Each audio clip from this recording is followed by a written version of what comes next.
Hello and welcome to Our American States, a podcast from the National Conference of State Legislatures.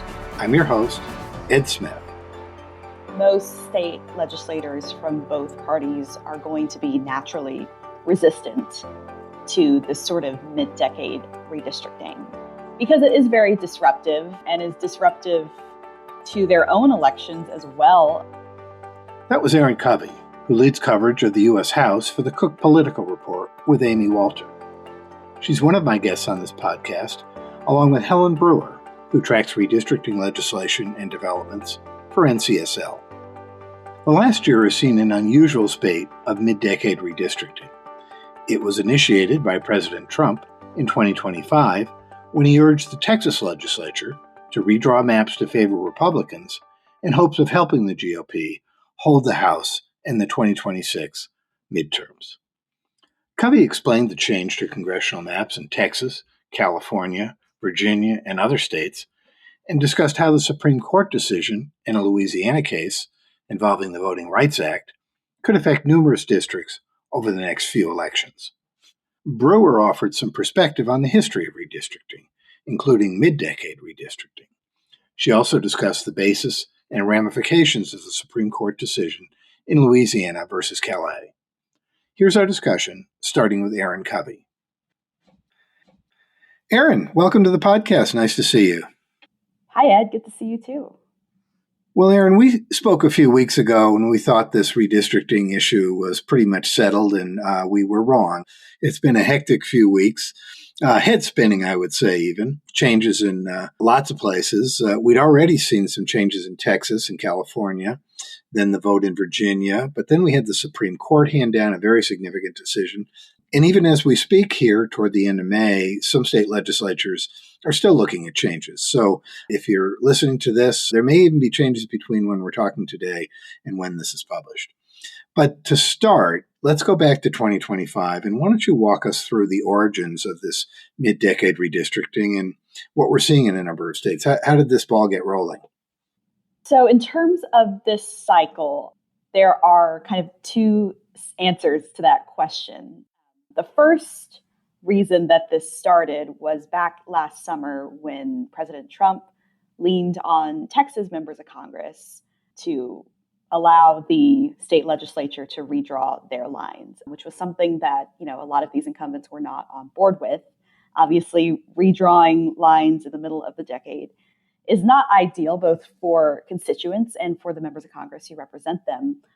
But Republicans were going into the 2026 midterms with an incredibly narrow 3-seat majority. And it was clear that Trump and his political operation were doing all that they could to potentially maximize their odds of holding on to the House, despite the fact that they were in a very weak position to do so.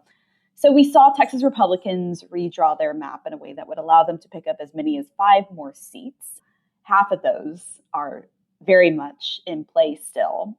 And then that sparked a bit of an arms race where you saw Democrats then respond by redrawing the congressional map in California, which of course they had to pass a ballot initiative to do that because California has and still does technically have an independent redistricting commission in place that typically handles this process. But in order for the Democrats and the state legislature to take over it temporarily, they had to amend the state constitution, which voters voted overwhelmingly to do last November. So then we've seen a number of other states come on board. Trump has really heavily pressured Republicans across several states to redraw their maps. He's been successful in doing so in North Carolina and Missouri, less successful in places like Indiana. South Carolina, there's still an open question of whether or not we'll have a map there. That may be answered by the time you're listening to this podcast. I would say for the most part, Republicans have been fairly willing to go along with something that kind of goes against their own instincts. And then, of course, we've seen Democrats also try to respond in Virginia. Virginia, like California, has a independent redistricting commission. And so in order to take over the redistricting process, Democrats had to put a ballot initiative up before voters in April. But of course, that referendum process was completely overturned by the Virginia Supreme Court, which ruled a couple of weeks later that the way that the process had been conducted essentially was not according to the state constitution. And so that was kind of the partisan arms race. That's the state of that. At the same time, you have the incredibly important decision that the U.S. Supreme Court made over Louisiana's congressional map, which in their ruling significantly weakened Section 2 of the Voting Rights Act, which gives governments the ability to now draw much more aggressively gerrymandered districts because they are no longer bound by this provision of the Voting Rights Act that had protected the creation of these majority-minority districts. So the most direct impact that has had on redistricting right now is in southern states, where, of course, there are a number of majority Black districts that have been in place for decades and have been protected by the Voting Rights Act for decades. And now, essentially, the Republicans who are in control of redistricting in these states have a lot more freedom to demolish these districts, it appears, under the latest ruling from the U.S. Supreme Court.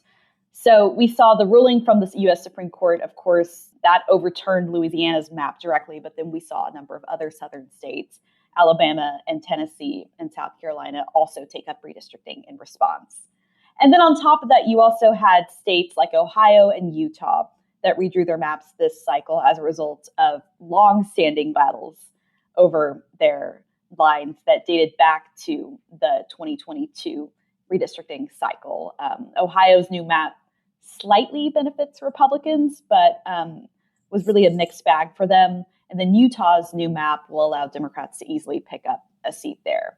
So you've had both a combination of like major legal developments and then also the fact that this partisan redistricting battle has been sparked by Trump and his effort to retain the majority.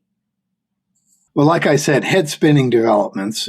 That Supreme Court decision certainly looks like it's going to have ramifications now, but it certainly appears that that will have long legs in terms of 2028, 2030, when states redistrict after the 2030 census. Let me ask you about legislatures. This is an NCSL podcast, so of course we're real interested in what the role of legislatures has been. And they're involved in all this.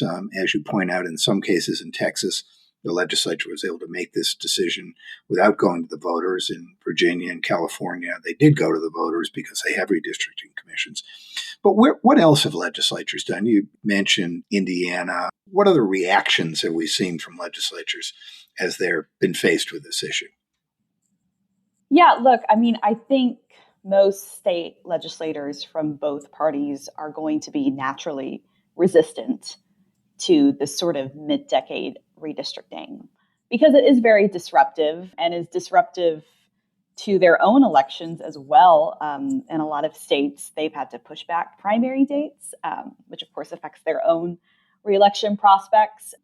State legislators also have different interests that don't always align with the national party's interests. But I do think that overall we have seen, we live in such a hyper-polarized climate, and the stakes of this battle have become so high that state legislators in a lot of places have been kind of willing to set aside their own interests to benefit their own national party at the congressional level.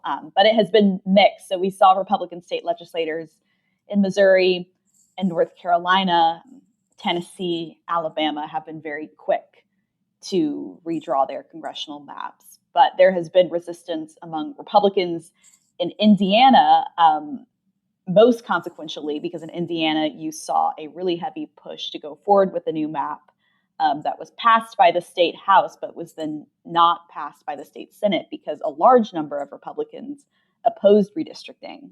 And then, of course, you saw Trump enacted retribution campaigns against those 7 Republican state senators who voted against redistricting and were up for re-election this cycle. And we saw 5 out of 7 of them ousted. 1 survived. 1 is in a race that is very close and it still has not been called.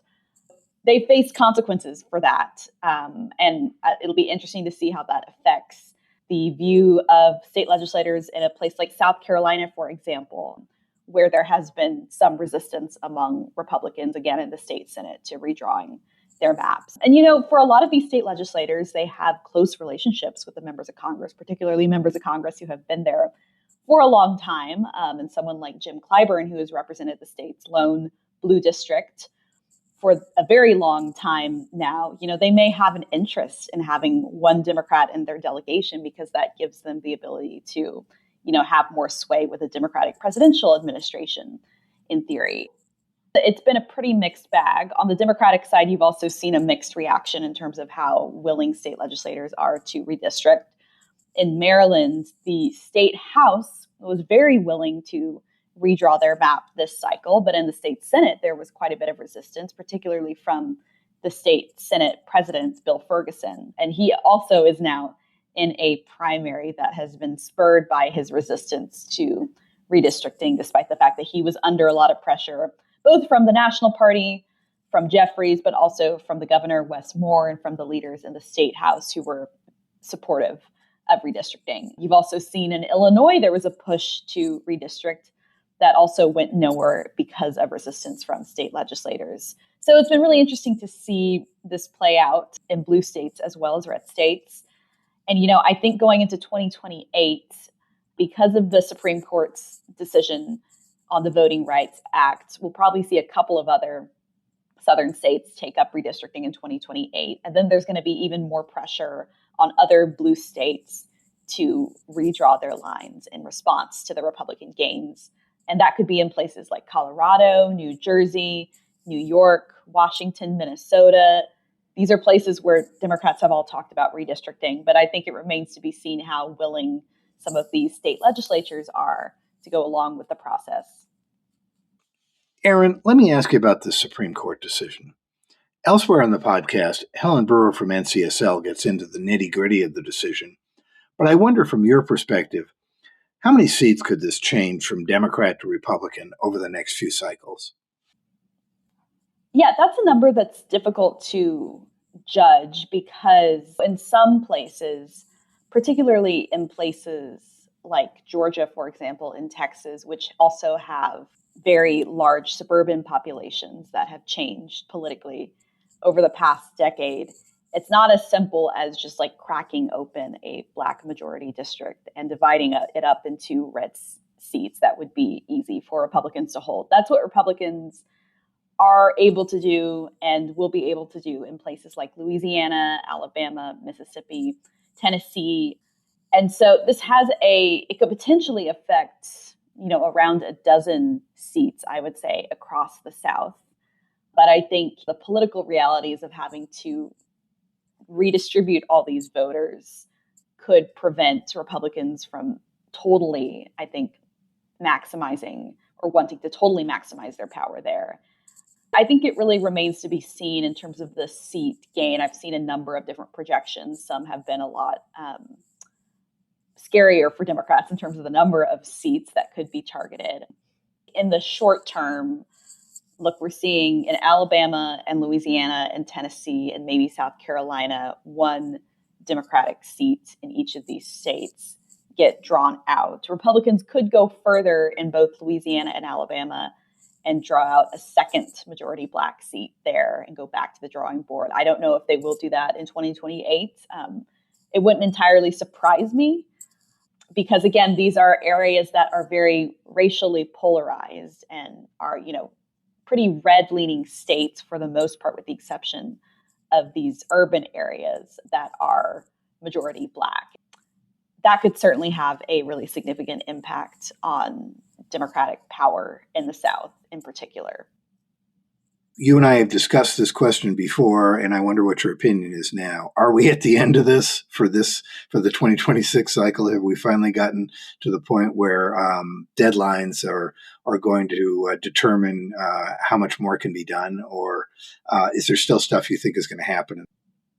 At the point at which we're recording the podcast, there are still a number of court cases that are ongoing, and Republicans in the southern states that have just now taken up redistricting have been more than willing not only to move back primaries, but also to essentially disregard early votes that were already cast in some of these primaries in Alabama and Louisiana. So that has been really remarkable to watch. At this point, the Alabama map is still not set in stone. So the Supreme Court essentially released an injunction that had been blocking Republicans from going back to the map they passed in 2023, which is the one that they want to enact this cycle. Republicans pushed back the primary date for all of the affected districts into August. And so they're assuming that that's the map that they will be able to use, but there is still, the lower court still has to make a decision. And there is a hearing on that, I believe, tomorrow. So that would be May 22nd. So we'll see how that resolves. There's a chance that the Alabama map does not actually hold up this cycle.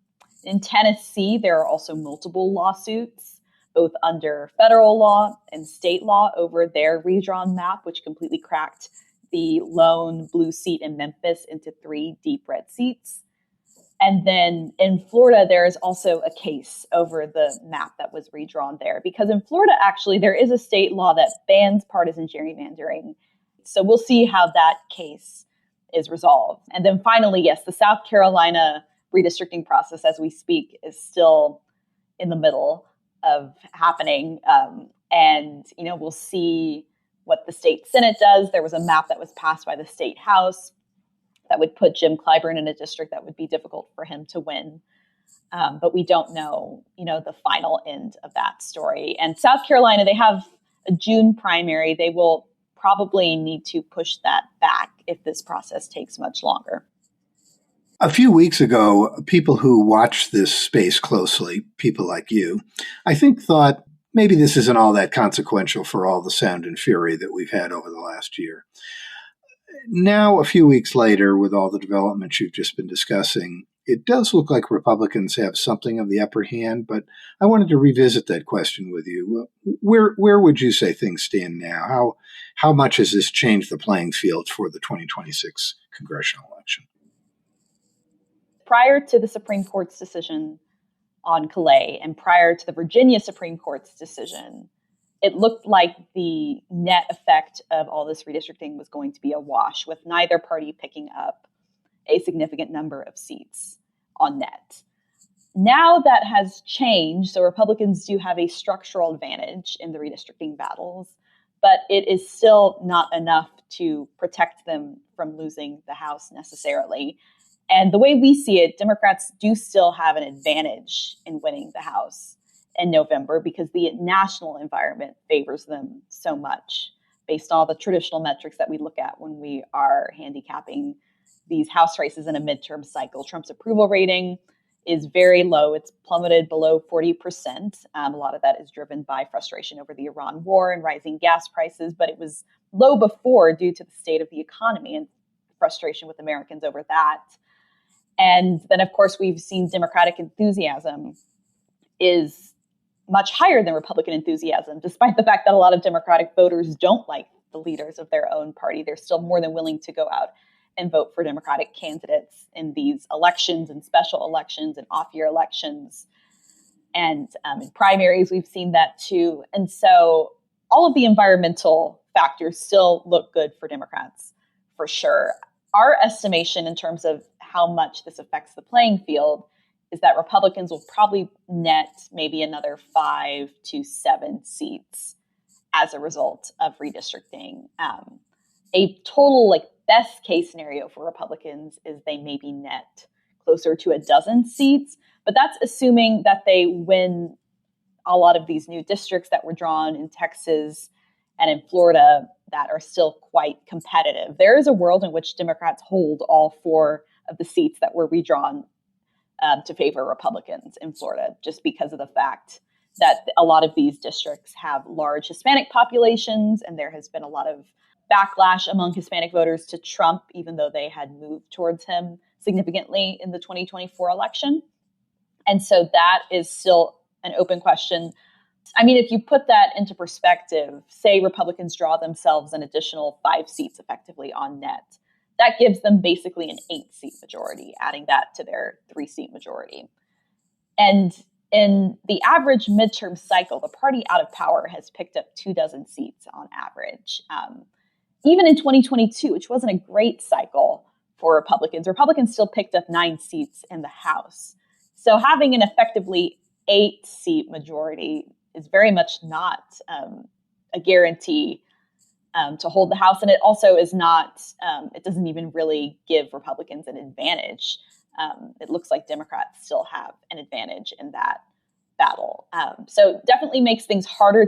I would say Democrats were the overwhelming favorite to hold or to win the House before these latest developments. That is probably no longer the case, but I do still think they have a clear advantage. Well, I know that an awful lot of people look to the Cook Political Report when they're trying to handicap these things. So thank you for laying that out for us, because I think that's probably what many see as the gold standard. Well, thank you. As we close up here, let me ask you, has this changed the future? Has this changed the way we're going to do redistricting down the road? Are we going to see more mid-decade redistricting? Is this a one-off, or do you think this is something that's probably going to continue to be an issue? I think it will at least continue to be an issue for the rest of this decade. We're certainly going to see more redistricting in the 2028 cycle, both from red states and blue states. It wouldn't surprise me if we see more redistricting in 2030. And then, of course, we'll get a little bit of a reset in 2032 after the census, the 2030 census is conducted and population is reapportioned and every state takes up redistricting. And at that point, I'll be curious how maximal some of these states go. And also whether or not between now and then there has been any effort to completely disband some independent redistricting commissions that were put in place last decade or the decade before. Currently, the provision in California is that the independent commission will take over the process at the end of the decade. But there's still time. Democrats could change that if they wanted to with another ballot initiative. And I think tensions are so high right now that neither side is going to willingly disarm in any way. And so, we'll see what happens. But yeah, under our current system, under our current hyperpolarized environment, this is kind of the inevitable end result. Well, Erin, thank you so much for sharing your extremely well-earned perspective on this issue. I know I can't imagine how much time you're spending paying attention to all this, because I think for those of us who are sort of amateurs, it's a lot of effort to kind of keep track of everything that's going on. So I really appreciate you taking the time to do this, and I guess we'll see what happens. Take care.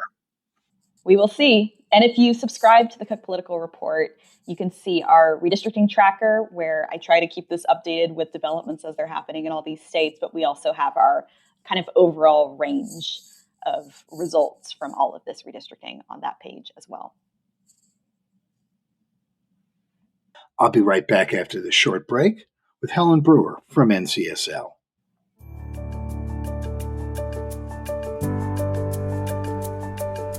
When it comes to podcasts, only one organization, NCSL, keeps a focus on the people, policy, and politics of state legislatures.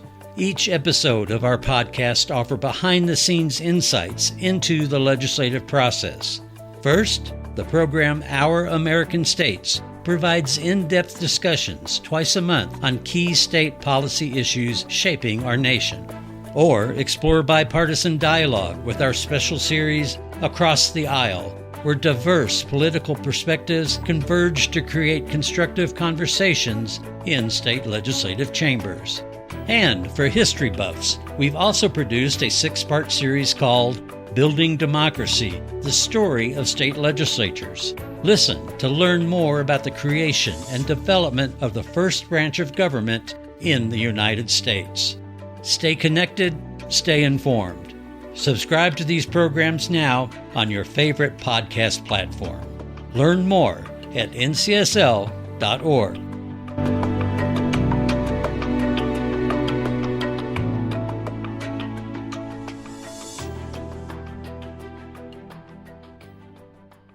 Helen, welcome to the podcast. Thanks so much for having me. So, Helen, you track legislation, and particularly redistricting issues in state legislatures around the country. Starting last year, we've seen a lot of changes in the usual approach to redistricting, which usually occurs only after the census. First, President Trump urged Texas to make changes, then California made changes, and now we've had a consequential decision from the U.S. Supreme Court that affects redistricting. So break all this down for us. States are required to draw new congressional and state legislative districts every 10 years after the census. The reason for this is so that states can satisfy the constitutional principle of one person, one vote, meaning districts are made up of equal numbers of people. While this typically takes place once every 10 years, it's also true that every decade there are states redrawing their maps in any given year, almost always pursuant to a court order. What is much less common is what we've been seeing over the course of the last several months. States making the decision to draw new congressional maps of their own volition without any court order forcing them to do so. This year's other big twist in redistricting comes from the U.S. Supreme Court's recent decision in Louisiana v. Callais. To put a very complex issue in a very small nutshell, this case asked whether redistrictors can constitutionally use race as a decision-making factor when attempting to comply with the Federal Voting Rights Act, or whether using race in that way violates the Constitution's prohibition on racial gerrymandering. The Supreme Court held that it is constitutional for redistrictors to consider race when seeking to comply with the VRA, but only under certain circumstances. These circumstances exist when a set of legal factors called the Jingles criteria are met. The Jingles test has been around since the 1980s, and the Callais decision makes significant alterations to them. The original Jingles factors say that in order to demonstrate that a map violates the VRA, challengers in court must be able to show that there is a non-white population that is large and geographically concentrated enough to constitute more majority-minority districts than the state drew in its map, and that voting in the area is racially polarized, meaning the non-white population tends to vote one way and the white population in the area consistently votes the other way, defeating the non-white community's preferred candidates. After evaluating the Jingles factors, a court could then consider the totality of the circumstances, looking at evidence of the history and effects of racial discrimination in the state or area at issue to further evaluate whether the VRA had been violated. Importantly, plaintiffs challenging a map under the VRA were not required to prove that the state intended to engage in racial discrimination. The Callais decision reformulates the Jingles factors, marking a big change from the way the VRA has been litigated for the last 40 years. Moving forward, the map that plaintiffs show in court demonstrating it is possible to draw additional majority-minority districts, that hypothetical map must be drawn without using race, and it must satisfy all of the state's original redistricting criteria and partisan or political goals. After that, the racially polarized voting analysis must completely disentangle race and politics to clearly demonstrate that the difference in white and non-white voter behavior is the result of race alone, not differences in partisan preference. Finally, the Callais decision instructs courts not to give much weight to the totality of the circumstances evidence I mentioned before, and instead, challengers will now be required to present evidence that supports a strong inference that intentional racial discrimination is behind the map. Litigants and judges will be in uncharted territory in future VRA redistricting cases under these new rules coming down from Callais. And in the more immediate, much more concrete future, the Callais decision has already prompted several states to begin drawing new congressional maps. For some of these states, part of their theory about why they need to draw new maps now is that they have districts that were previously drawn to comply with the VRA, and they may now believe that the process of creating those districts runs afoul of Callais' new rules for VRA compliance and analysis. Well, that's the most detailed analysis of the decision I've heard, and that's very helpful. I want to ask you a history question. We know Texas did a mid-decade redistricting 20 or so years ago. There are numerous instances of changes made with court orders. But going back in the long history of state legislatures, was this mid-decade redistricting more common in the past?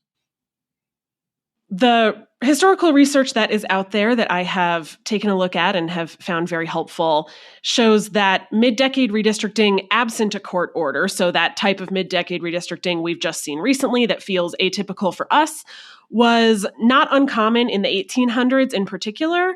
Then it became less common again throughout most of the 20th century, and then, of course, through today. You mentioned we saw some efforts in the early 2000s, and then, of course, again here in the mid-2020s. Although I should say that in the 20th century, around the 1980s, there were a few attempts from states to draw congressional or legislative maps in the middle of a decade of their own volition. But again, the 1800s is the last time that mid-decade redistricting was particularly common. In the 1800s, anytime the party in power changed in a state legislature, that was when we would see mid-decade redistricting. I will also point out that in the 1800s and in the first half of the 20th century, a lot of states redistricted less than once per decade until the 1960s, when the United States Supreme Court adopted that one person, one vote doctrine. So when we look at the early 2000s, like you started off mentioning, between 2003 and 2005 or thereabouts, Colorado, Georgia, and Texas each attempted mid-decade redistricting of their own volition, like what we've seen in the last several months. So these were states deciding to redistrict absent a court order, just their own initiative for that decision. How this got resolved varied a little bit in each of those three states. Texas's 2003 mid-decade redistricting went all the way up to the United States Supreme Court. And in kind of a side note of that opinion, it wasn't the main legal question at issue, but the U.S. Supreme Court suggested that the federal Constitution and federal law don't have anything that would prohibit mid-decade congressional redistricting. So we know that it's likely that there are no obstacles in federal law to mid-decade redistricting. And then when it came to Colorado and Georgia's mid-decade redistricting efforts in the early 2000s, the state Supreme Courts in those states were the ones that resolved those issues. The Supreme Court of Colorado took a look at state law and decided that it prohibits mid-decade redistricting. Colorado law does. And the Supreme Court of Georgia made a finding more similar to the U.S. Supreme Court in the Texas case. They said that nothing in Georgia law prohibits mid-decade redistricting, although those Georgia maps, the mid-decade maps from the early 2000s, were later struck down by the United States Supreme Court for unrelated reasons. Well, I can't tell you how many news stories I've read that called mid-decade redistricting unprecedented. Sounds like there are plenty of examples if you go back far enough. Now, we're talking about redistricting U.S. House seats, but states also create the maps for state legislative seats. In the past, have states ever done mid-decade redistricting on state legislative seats? This one is maybe a little bit trickier to answer because, as you mentioned, a lot of attention is on congressional districts all the time, even though for us at NCSL, the state legislature is what we're always focused on. But we do know from our research of at least a few instances of states attempting to undertake mid-decade redistricting for their state legislative seats in the last several decades. And the way that we can pinpoint these is because we do have a handful of court cases, state court cases, where the courts stepped in and had to decide, much like in the early 2000s, Colorado, Georgia, Texas cases, whether or not state law would permit mid-decade redistricting. So at least 6 states have tried to undertake mid-decade redistricting for the state legislatures in the last 75 years or so. That's a really broad range of time. But like I said, it does seem like it's probably, at least in recent history, less common or similarly common, I guess, really, as the congressional mid-decade redistricting, since we don't typically see too much of that either. And just like with those congressional cases from the early 2000s, there were a mix of outcomes. In some states, courts decided that mid-decade redistricting for state legislative districts was either permitted or at least not prohibited by state law. And in some other states, courts found that mid-decade state legislative redistricting was prohibited or was prohibited in at least some of the specific ways that these attempts played out. I think the other thing to note here, and maybe why we have generally seen more attention on congressional mid-decade redistricting attempts, or maybe just more congressional attempts overall, is because states are more likely to dictate the timing of state legislative redistricting than congressional redistricting overall. So in all 50 states, there is a law on the books that says something about the timing of state legislative redistricting. That's not always a a law that says this is when you can do it and that is it, but there is at least something that says you must draw new state legislative districts every 10 years. And so then courts can take a look at that and decide if that means that's the only time or if other times are permissible. But not all states mention even that much about congressional redistricting in their state laws, let alone saying whether or not it's allowed. So state law has more information about the timing of state legislative redistricting for lawmakers to go off of or perhaps be constrained by than it typically does for congressional redistricting. So I think that explains maybe a little bit more about why we haven't seen as much attention on state legislative districts. There are people on both sides of the aisle who are not happy about how this mid-decade redistricting has played out. Are there states taking action around this, seeking to pass legislation related to when redistricting can take place in their state? We have seen at least 20 bills introduced in 7 states and Congress, so a few of those are federal pieces of legislation, that are looking to, for the most part, prohibit mid-decade redistricting, usually by some mix of saying redistricting will happen every 10 years and at no other time, or by explicitly saying redistricting in between decennial censuses is not allowed, something along those lines. Most of these bills have either already died or are not particularly likely to move, but they are still obviously, I think, a response to what we have seen with mid-decade redistricting in the last several months. It shows that this is a topic and an issue that is on lawmakers' radars, and these bills in the states and in Congress, there's a mixture of bills coming from members of the majority party and the minority party in any given state or in Congress. And those 7 states that have introduced bills include states that have and have not faced redistricting pressure in the last several months. So it is something that is on lawmakers' minds, although there might not be any new laws on this enacted. But I think this legislation being introduced still shows how significant and salient, of course, this topic is right now. More than a dozen states have commissions of one sort or another to handle redistricting. I just wonder how those played out in this effort. I know a little bit about what happened in California, but fill us in on that. How are those commissions affected? The mid-decade redistricting of the last few months has been undertaken of states' own volition. In many of these states, like Texas and Missouri, the legislatures have primary redistricting authority. So they've been able to say, we want a new map, let's look into that and enact a new map. In states with redistricting commissions that have primary authority over redistricting, the path for a legislature looking to redistrict right now is not quite as clear. California and Virginia are our 2 examples of what this looks like so far. In those 2 states, redistricting commissions are created by the state constitutions. For the legislature to exercise temporary authority over redistricting and pass new maps right now, lawmakers in both of those states determined that they needed to ask voters to approve state constitutional amendments allowing legislative redistricting to move forward in this mid-decade moment instead of commission-led redistricting. Both the California and Virginia ballot measures did stipulate that redistricting authority will revert to the redistricting commissions in 2031. Both of these ballot measures passed, California's by a very wide margin in November 2025, and Virginia's by just 2 or 3 percentage points in April 2026. California's new congressional maps resulting from this ballot measure are in effect, but Virginia's maps were quickly struck down by the state Supreme Court in early May. The court held that the Virginia legislature did not follow the proper legislative process when they referred the redistricting measure to the ballot, which violated the state constitution.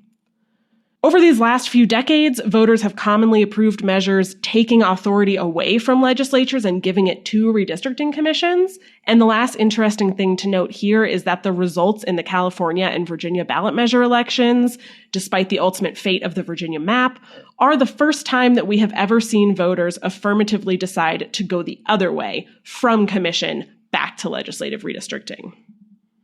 So as we wrap up, let me ask you about a group of people I think are the unsung heroes in our country and don't get much credit and often get a lot of criticism, and that's election administrators. They really have a tough job. And how are they affected by this mid-decade redistricting? As you mentioned, election administrators are doing a lot of work to run elections smoothly, accurately, and securely all of the time. Election administrators are the folks at the city and county level who are really responsible for the nuts and bolts of how elections are run. And among many other things, this includes getting ballots designed, making sure the correct candidates and the correct races for the correct offices are on each ballot, getting ballots printed and then distributed, which does include getting ballots sent to polling places where people will appear to vote in person on election day or during early voting, and also in the mail to voters who have been approved for absentee ballots or in states where the vast majority of people vote by mail. If you think about your ballot when you receive it in the mail, it includes only the races going on where you live that you are going to be voting for. We all live in the US, so if it's a presidential election, we all see the presidential race. Then you live in your particular state, so you see your state's governor race. And then we each live in one particular congressional district, and we see the race for that seat in Congress. So each voter's ballot, or the ballots that are prepared for each precinct, need to reflect that correct congressional district, focusing on that here since that's the mid-decade redistricting issue that is going on right now. So the longer it remains unclear which district is where and which district each voter lives in or each polling place is located in, the more risk there starts to be that it will be a bit of a scramble very close in time to the election to make sure that the correct number of ballots are printed, sent to the correct voters. And even if there is enough time to get that done smoothly, it's still, the feeling of uncertainty still persists for quite some time for election administrators when they know that they are waiting on potential last-minute changes to how elections will be run, and in this case, to the districts and what elections are even going to take place where. Again, the longer that remains uncertain, election administrators don't know how much time they will have when all is said and done to confirm which voters are in which congressional districts and need which ballot reflecting which congressional races. At the same time, election administrators are also up against other deadlines for election preparation coming from state law or other timelines and rules, and just the practical deadlines of, again, getting all this work done and hopefully not feeling completely overwhelmed or rushed. Overall, when we have late-breaking map changes or long-lasting uncertainty about what maps are in effect, if maps are challenged in court or there's a referendum about the mid-decade redistricting, this uncertainty for election administrators is prolonged. And last but not least, there also might be an element of voter confusion to this. Voters may not know which districts they are in for some time. In Virginia right now, that's certainly the case. And they may not even be aware that their districts are changing. The last thing I will say here is that this is important to keep in mind for election administrators who, like you said, are often overworked and under-resourced already. But it is also true that in the states that have recently undertaken mid-decade redistricting, a lot of this hecticness might have settled down by now in a lot of the states. It may be the case that the really tight squeeze for election administrators was or is going to be the primary elections, and then there is lots of time before the general election in November. That schedule might be able to calm back down to normal, depending on how the map drawing and litigation timeline goes in states. And election administrators will still be running an accurate and secure election. It just, I think, is worth it for lawmakers and others to be aware of the effects of late-breaking changes to district maps and other election policies, for that matter, too, when they are thinking about making some changes. Well, I certainly hope folks appreciate the tough job that they have. And Helen, thanks so much for breaking all this down for us. And I guess we'll see what happens on Election Day. Thanks very much. Yes, thank you. I've been talking with Aaron Covey from the Cook Political Report and Helen Brewer from NCSL about the last year of mid-decade redistricting efforts and their impact. Thanks for listening. Search for NCSL podcasts wherever you get your podcasts. This podcast, Our American States, dives into some of the most challenging public policy issues facing legislators. Our occasional series, Across the Aisle, features stories of bipartisanship. And check out our special series, Building Democracy, on the history of legislatures.